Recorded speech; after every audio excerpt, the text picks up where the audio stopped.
first of all, we've got to get people elected who want parents to be able to have the choice to send their children to whatever school that they want. I mean, this is like a no-brainer. These children are mine. They don't belong to the state, and I am responsible for the rearing of my children, right? We don't co-parent. These are my kids. And so I want to be able to make that choice for my children, and I want everybody to have that choice.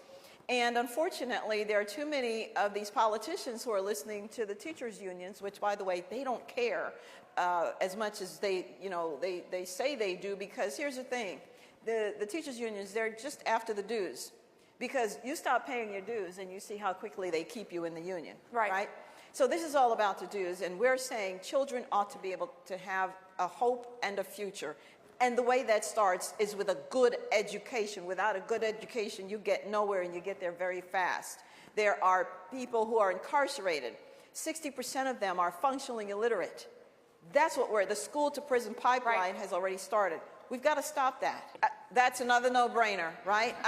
This is about children and their future. We've already had our education, and we don't want our children to say to us, what did you do to make sure that I would have a good education? What did you do?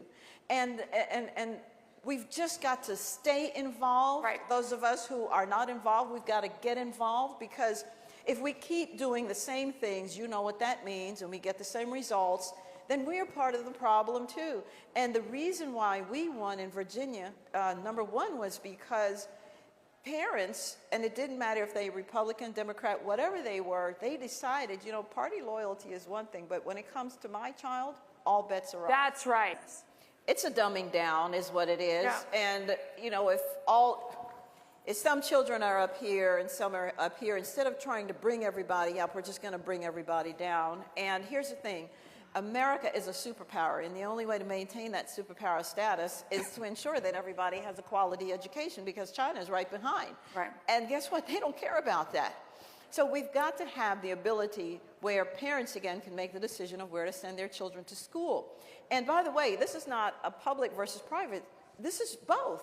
It's and. We can do both. And in fact, the current governor, Shapiro of Pennsylvania, when he was a candidate just last year, he said, we can do both in Pennsylvania. He advocated for ESAs and other methods of school choice. And guess what? He still won as a Democrat. So we know that this is doable. It has to be doable, because otherwise, what will happen to our children? Our children must have a good education. Everybody knows maybe that my dad came to America from Jamaica with only $1.75 in his pocket. He brought me later on.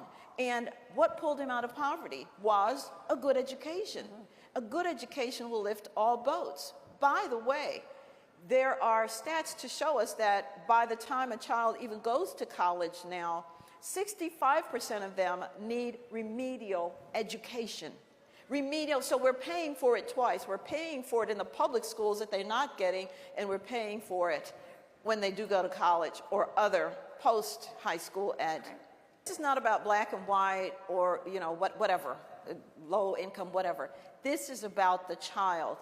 We keep hearing, of course, the Democrats, some of them keep using, well, you know, it's for the white kids, the rich kids. Folks, the rich people have already made a decision on school choice. They're not waiting on a government program to decide where to send their child to school. That's a stupid argument. So let's move away from that. We brought together so many parents, black parents, Latino parents, Asian parents, white parents, all income strata, to our committees to advocate for this. And some of them who are activists said to the Democrats, we want school choice. One mother said that she's working 3 jobs. She's black, she's working 3 jobs so that her child can go to a particular school. You know what the Democrats said to her? Well, you can afford any school you want. Wait a minute, didn't you just hear what I said to you? I am working 3 jobs. Another Democrat said to the mothers and fathers, well, I'm worried about what happens if the children don't go to private school and they stay. And wait a minute, you sent your children to private school. So why can't everybody have that same option? It's all hypocritical. So we've got to make a change, and the change begins with us, begins with the people that we elect. Well, sometimes, you know, unfortunately, people get afraid of the teachers' unions because they're huge and they can work against you. But the reason why we do things, as John F. Kennedy said, it's not because they're easy, it's because they're hard, and I would add it's because they're righteous. And if I have to lose the next election so that the children can get an opportunity for a good education, I'll do it. Because children need a future. You know, it's not about maintaining a seat. It's about our children and their future. And without, you know, Abraham Lincoln, it is quoted as saying, the philosophy of the classroom in one generation is the philosophy of the classroom in the government. Mm-hmm. Think about that. And so that's why we have to keep fighting. And I would put it to you that this is the new Brown versus Board of Education fight. This is what it's all about. Parents again, being able to choose where their children should be able to go to school. My dad came in 1963 at the height of the Civil Rights Movement. And so it was just 11 days before MLK Jr. gave his I Have a Dream speech, when there were real dog whistles, when black people really couldn't live anywhere they wanted, et cetera, et cetera. Folks, that's not where we are today. Otherwise, I wouldn't be second in command in the former capital of the Confederacy. So, to your point, I put it to you, it is not 1963 when my dad came. It's 1984. And if we don't get a grip, we're going to be living in some kind of dystopian society. So we've got to fight for our children, our grandchildren, our nieces, our nephews.